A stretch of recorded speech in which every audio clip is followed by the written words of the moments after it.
यह लीला भगवान की शक्ति और अपने भक्तों के प्रति उनके प्रेम को दर्शाती है। वृंदावन में हर वर्ष की तरह आज भी इंद्र की प्रसन्नता के लिए यज्ञ की व्यवस्था की जा रही है। आइए इस लीला का आनंद उठाते हैं।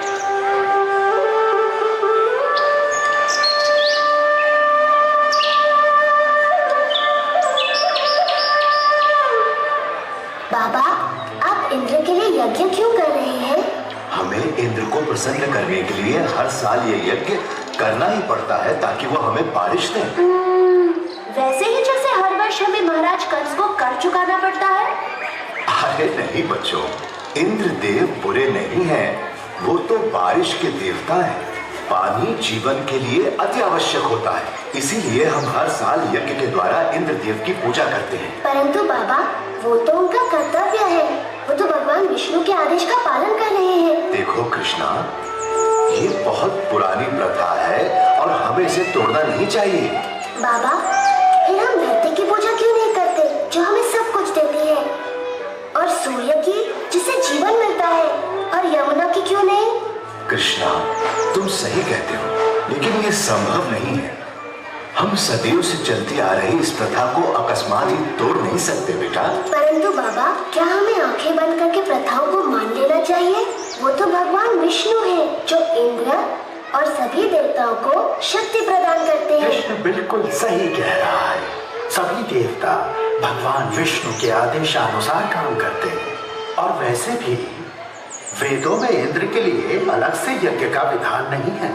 हम ग्वाले हैं, हमारी संपत्ति हमारी गायें हैं, और वो भोजन के लिए निर्भर करती है इस गोवर्धन पर्वत पर। हम भी सभी चीजों के लिए गोवर्धन पर निर्भर करते हैं, इसलिए हमें गोवर्धन की पूजा करनी चाहिए, ना कि इंद्र की। मेरे वृंदावन के प्यारे मित्रों, हम सबको गोवर्धन पर्वत का हृदय से आभारी होना चाहिए।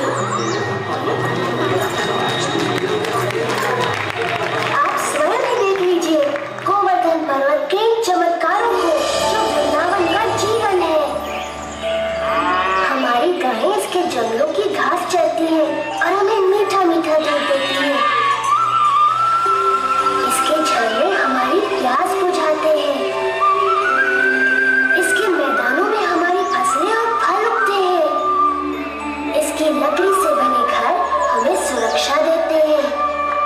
मित्रों, हमारा जीवन इंद्र पर निर्भर नहीं करता, बल्कि गोवर्धन पर्वत पर निर्भर करता है।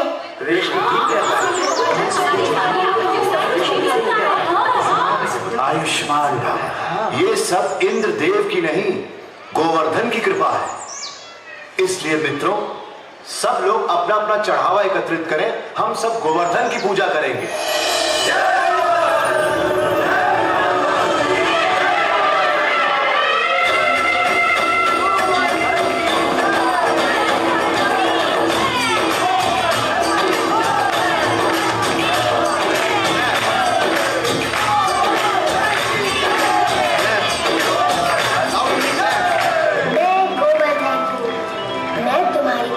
से बहुत प्रसन्न हूँ।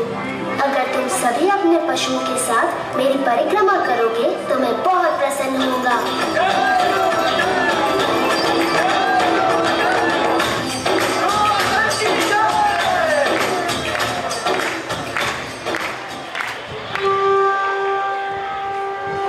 वृंदावन वासियों ने इंद्र की पूजा ना करके गोवर्धन की पूजा आरंभ कर दी है। आगे देखते हैं उसका इंद्रदेव पर क्या प्रभाव होता है।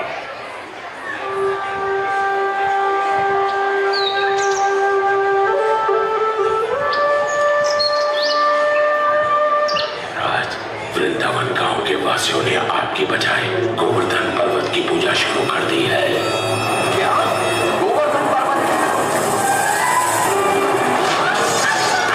उन्होंने देव की पूजा ना करके मिट्टी के ढेर की पूजा की। वो ऐसा कैसे कर सकते हैं संवर्धन, वो भी मुझसे बारिश का उपहार पाने के बाद? ऐसा सुना है कि वो एक नादान लड़के के बहकावे में आ गए हैं। उपहास मत करो संवर्धन। क्षमा चाहता हूँ देवराज, लेकिन यही सच है। नंद के पुत्र कृष्ण ने अपनी चमत्कारी शक्तियों का प्रयोग करके वृंदावन के वासियों को बहका लिया है। अच्छा, उन्होंने मेरा आदेश मानने के बजाय एक नादान की बातों को माना। इन लोगों दिमाग खराब हो गया है। देखना अब इन पर मेरा कहर बरसेगा। सुनो संवर्धक। जी देवराज। जाओ और वृंदावन को डुबो दो, गोवर्धन के त्योहार को बर्बाद कर दो और वृंदावन के वासियों को इस दुस्साहस की सजा दो।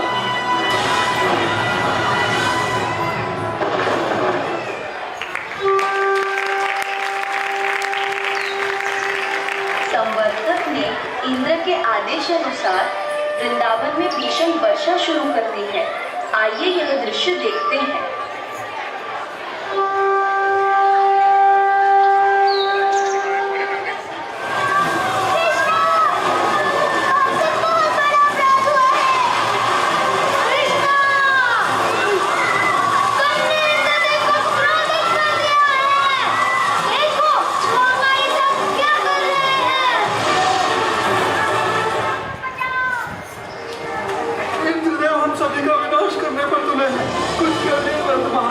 मेरे प्यारे कृष्ण, मैं जानता हूँ तुम हमारा हित ही चाहते थे, लेकिन तुमने इंद्रदेव को कुपित कर दिया।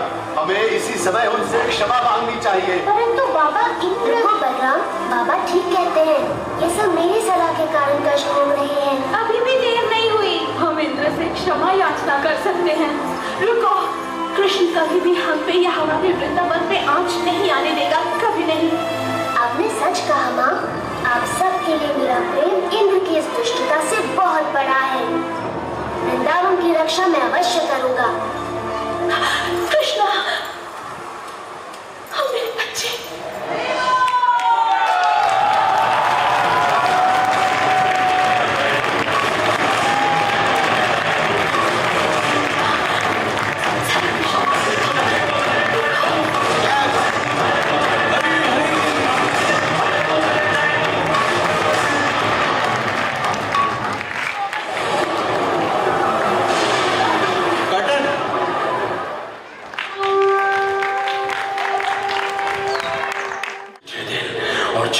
से तूफान मचा रखा है, जिसमें आग की तरह बिजली कड़क रही है और घनघोर वर्षा हो रही है। मनुष्य ने इससे पहले ऐसा दृश्य कभी नहीं देखा। अच्छा है, बहुत अच्छा है। अब तक तो वृंदावन पूरी तरह डूब चुका होगा। काश मैं ऐसा कह पाता देवराज इंद्र, लेकिन सच ये है कि हमारे तूफान भी कृष्ण के सामने नहीं टिक पाए। मेरे तूफानी योद्धा एक बच्चे से परास्त हो गए। उसने गोवर्धन पर्वत को अपने सिर पर उठा रखा है और वो वृंदावन वासियों और उनके पशुओं की रक्षा कर रहा है। आप स्वयं ही देख लीजिए देवराज। यदि कृष्ण अपने आप को भगवान समझता है तो अब वो ये जान जाएगा कि कौन शक्तिशाली है, वो या फिर तुम इंद्र के क्रोध से बच नहीं सकते। कृष्ण की बात मानने का दंड भुगतना होगा।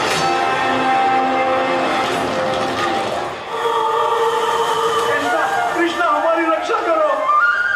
इंद्र गोवर्धन पर्वत को नष्ट कर रहे हैं। इंद्र कुछ नहीं बिगाड़ सकते, भय मत करो।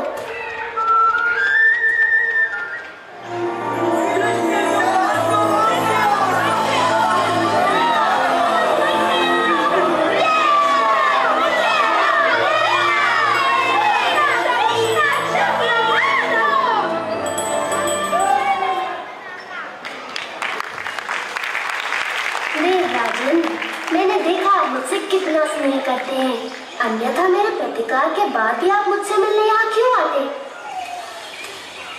कृष्ण, प्रतिकार तो मैंने किया है आपका। मैंने बहुत बड़ी मूर्खता की। भूल गया था कि मुझे शक्तियाँ आप ही से प्राप्त होती हैं। मैं सदैव आपका सेवक रहूंगा। मैं आपसे क्षमा मांगता हूँ। देवराज, आपको अपनी शक्ति का बहुत अभिमान हो गया था और ऐसा मैंने इसलिए किया ताकि आपका अभिमान तोड़ सकूं। जाइए, मैं आपको क्षमा करता हूँ। हमारे साथ यहाँ वृंदावन में रहने आया है। मैं तो बस इतना जानती हूँ कि ये मेरा प्यारा बच्चा है, मेरा दुलारा कृष्णा।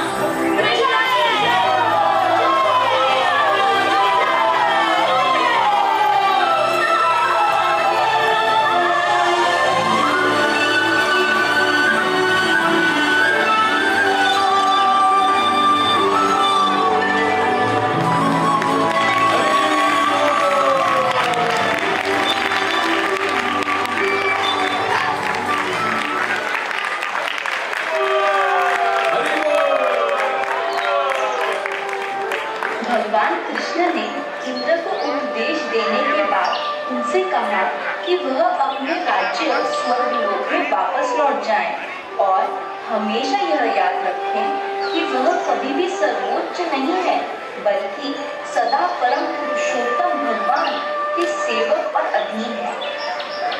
श्री कृष्ण ने यह भी सलाह दी कि वह स्वर्ग के राजा के रूप में अपने कर्तव्यों का